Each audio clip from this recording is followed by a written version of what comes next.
আসসালামু আলাইকুম। আজকে আমাদের এখানকার লিচুর গাছগুলোর মধ্যে সার দেব।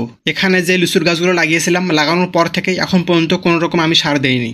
কোনো রকম সার না দেওয়ার কারণে গাছগুলোর গ্রোথ সেরকম একটা ভালো হয়নি। তাই আজকে আমি ইউরিয়া আর জৈব সার মিক্স করে গাছের গোড়ার মধ্যে দিয়ে দেবো। যেহেতু এ সময়ে ভালো পরিমাণে পানি হইতেছে, এ সময় যদি আমি গাছের গোড়ার মধ্যে সার দেই তাহলে কিন্তু গাছের গ্রোথ তাড়াতাড়ি হবে। আমাকে আর আলাদা করে পরবর্তীতে কোনো রকম পানি দেওয়ার লাগবে না। গাছের গোড়ার মধ্যে সারগুলো দিয়ে এর উপরে হালকা পরিমাণে মাটি চাপা দিতে হবে। যেহেতু এ সময়ে ভালো পরিমাণে পানি হইতেছে, সারগুলোর উপর যদি মাটি চাপা না দেয় অন্য জায়গায় কিন্তু পানির কারণে ধুয়ে চলে যাবে। এর কারণে পরিপূর্ণ সার গাছগুলো পাবে না। তাই আমি প্রতিটা গাছের মধ্যে নিচে সার দিয়ে উপরে হালকা পরিমাণে মাটি চাপা দিয়েছি, যেন সারগুলো ধুয়ে অন্য জায়গায় ছড়িয়ে ছিটে না যায়। আর যদি জমির থেকে গাছের গোড়াটা একটু উঁচু থাকে, গাছ যখন বড় হয়ে যাবে অনেক সময় কিন্তু অনেক বড় বড় ঝড় হয়ে থাকে।